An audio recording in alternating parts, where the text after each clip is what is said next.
सभी हमारे पत्रकार बंधु, आज का प्रेस वार्ता, प्रेस कॉन्फ्रेंस महत्वपूर्ण है और मुझे बताने में भी बड़ी खुशी हो रही है कि बिहार का जब चुनाव हुआ था तो 2000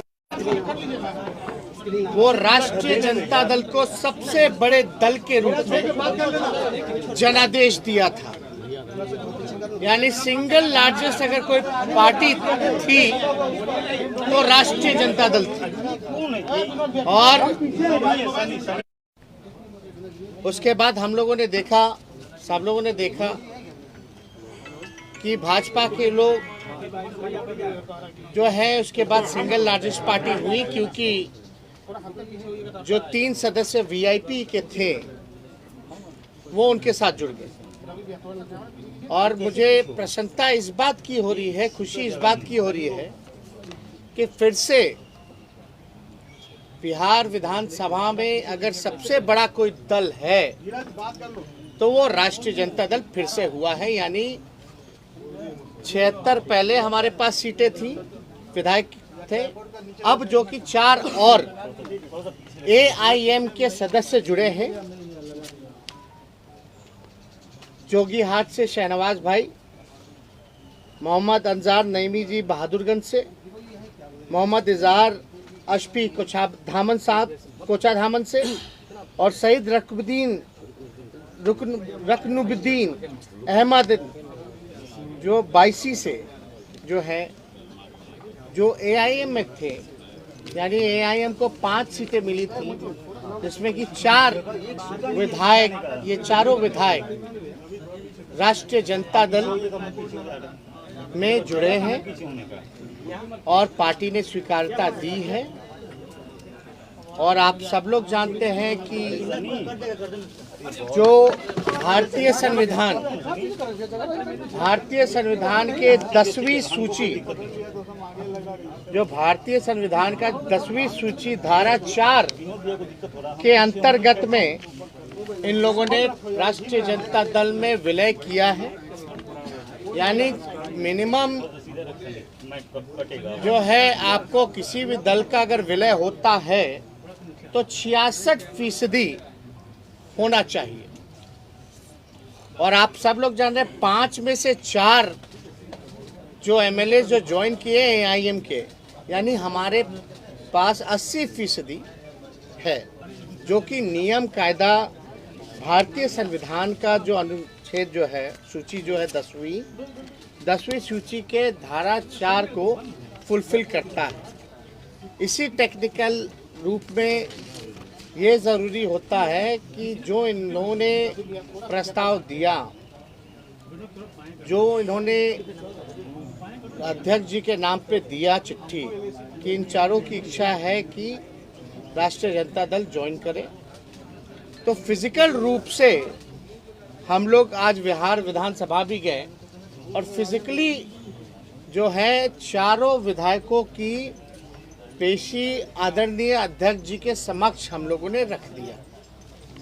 हम लोग मिलकर के भी आए हैं और आप लोग सब लोग जान रहे हैं कि हम इन सभी चारों विधायकों का आभार प्रकट करना चाहते हैं।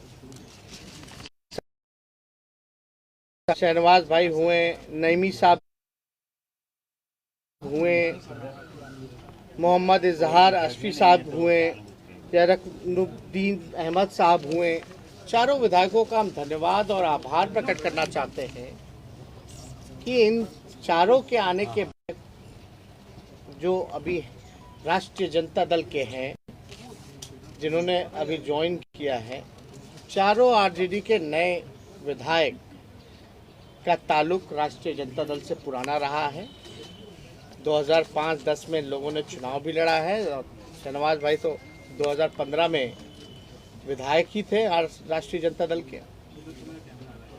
तो इनकी वापसी जो है, घर वापसी हुई है, जिससे हमारा दल महागठबंधन मजबूत हुआ है। और देश के हालात को देखते हुए इन लोगों ने जो फैसला लिया है, ये बाकायदा निडर फैसला है और हम लोग सब लोग चारों जो नए राष्ट्रीय जनता दल के विधायक हैं उनको राष्ट्रीय अध्यक्ष जी से भी हम लोगों ने मिलवाया है। उनका भी आशीर्वाद सभी लोगों से प्राप्त हुआ सभी लोगों पर। तो बड़ी खुशी की बात है कि फिर से पुनः इन लोग देश के हालात को देखते हुए इतना निडर फैसला लेते हुए पुराने घर में वापसी इन्होंने की है, इसलिए हम लोग दिल से इसका स्वागत करते हैं। तो नहीं, हम चाहेंगे कि चारों जो विधायक हैं वो भी अपनी बात जो है आप लोगों के सामने रखें। उसके बाद जो सवाल का जवाब होगा हम सवाल का जवाब देंगे। अपना सर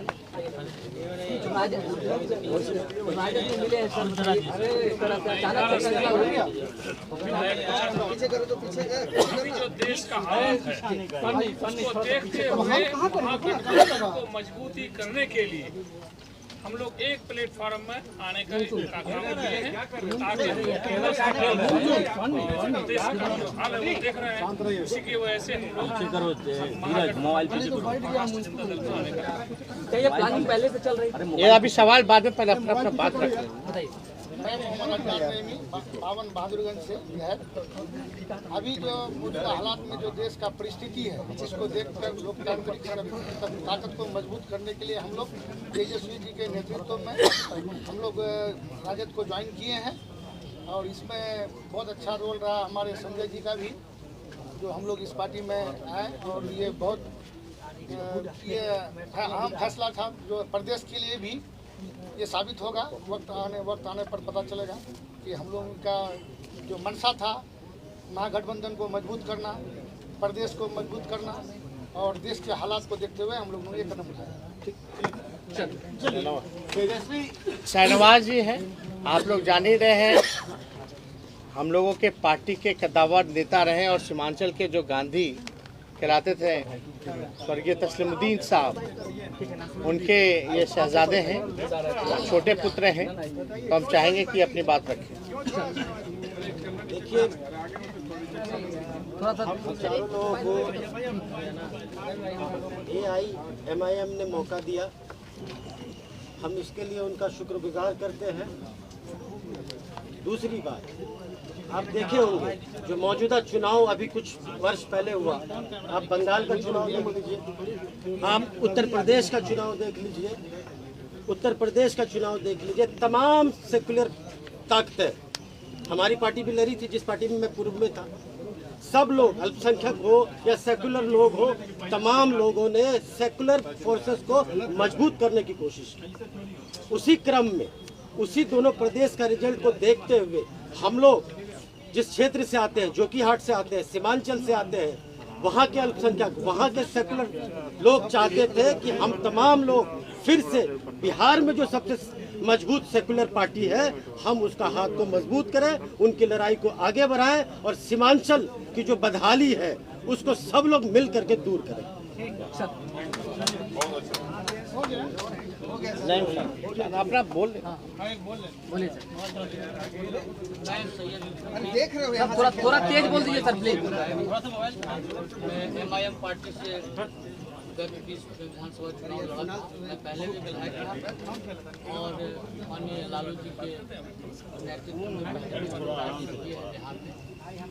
और अभी मौजूदा हालात में जो मुल्क के हालात हैं और सारे सेकुलर एक प्लेटफॉर्म में आते हैं, सांप्रदायिक शक्तियों के खिलाफ चुनाव लड़ना है।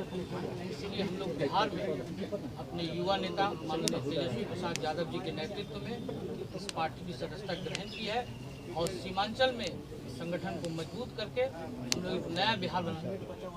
तो इस हालात को देखते हुए सभी लोगों ने निर्णय लिया है और हम लोगों ने खुशी जाहिर की है कि भाई इससे बल मिला और ये समय का मांग था और ये जनता की मांग थी, आम आवाम की मांग थी कि भाई बिहार में महागठबंधन राष्ट्रीय जनता दल को मजबूत कीजिए। अगर कोई बिहार में सांप्रदायिक शक्तियों को लड़ सकता है, हरा सकता है, जो हमने हराया है। आज तक भाजपा की हिम्मत नहीं हुई बिहार में कि अकेले चुनाव लड़ के दिखा सके। एनडीए में सबसे बड़ी पार्टी होने के बावजूद भी तीसरी नंबर की जो पार्टी है उसका मुख्यमंत्री बनाया गया। ये क्या है? इसलिए हम लोगों ने शुरुआत से ही हम लोगों ने लड़ाई लड़ी और इस लड़ाई को हम लोग आगे लड़ेंगे और हम लोग जीत हासिल करेंगे। है कि आप बहुत जल्द जदयू में भी कोई बड़ा ऑपरेशन करने वाला है। नहीं, सब कोई ऑपरेशन सर्जरी थोड़ी ना होता है। ये सब देखिए, कोई सर्जरी ऑपरेशन नाम, भाई हम लोगों की क्या ताकत है जो बीजेपी की है उस हिसाब से। ये तो एक विचार की लड़ाई में विचारधारा से जो लोग जुड़े हैं, जो जनता की मांग है उससे ये लोग आए हैं, जो समय की मांग थी उससे जुड़े हैं। वरना आप तो जानते, हम तो विपक्षी दल हैं, लेकिन फिर भी बिहार की जनता ने महागठबंधन को जनादेश दिया। वो अलग बात है कि चोर दरवाजे से कोई सरकार आई और बनी, लेकिन इतना मजबूत विपक्ष बेईमानी के बाद भी हम लोग इतने मजबूत हैं कि लगभग जो है ज्यादा दूर नहीं है सत्ता से। फिर भी हम लोगों को सत्ता का लालच नहीं है, लोभ नहीं है। औरों को होता है और है भी, वो दिखता भी है, छलकता भी है, लेकिन हम लोगों को इतना रसाकसी में भाजपा जदयू आपस में लड़ रहा है, फिर भी बेइज्जत कर रहे हैं एक दूसरे को, फिर भी बने हुए साथ। ये दिखाता है कि कितना सत्ता का लालच है, लोभ है। लेकिन हमारी लड़ाई चलती रहेगी। एक विचार की लड़ाई है और पूरे देश में दो विचारधारा है और दो विचारधारा के बीच लड़ाई है। और लड़ाई जो अहिंसा में विश्वास करता है, जो अमन चैन भाईचारा में विश्वास करता है, जो देश का उत्थान में विश्वास रखता है, विकास में विश्वास रखता है, जीत उसकी होगी। जो नफरत की राजनीति करते हैं, झूठ बोलने का फैक्ट्री जिन लोगों ने खोल रखा है, जो मैन्युफैक्चरर हैं, होलसेलर हैं, डिस्ट्रीब्यूटर हैं, उनको जनता सबक सिखाएगी। बीजेपी को भी बड़ा झटका लगा है, कहीं ना कहीं बड़ी पार्टी थी। नहीं, अब कैसे हुई नहीं हुई, अब हमको तो अरे अब कौन किसको, वो लोग एनडीए में आपस में झटका खेल रहा है, एक दूसरे को कभी ना कभी झटका ही देते रहते हैं। उसमें हमको नहीं, हमको अपना काम करना, अपने लड़ाई जारी है, संघर्ष जारी है, कारवां बढ़ाते जाएंगे।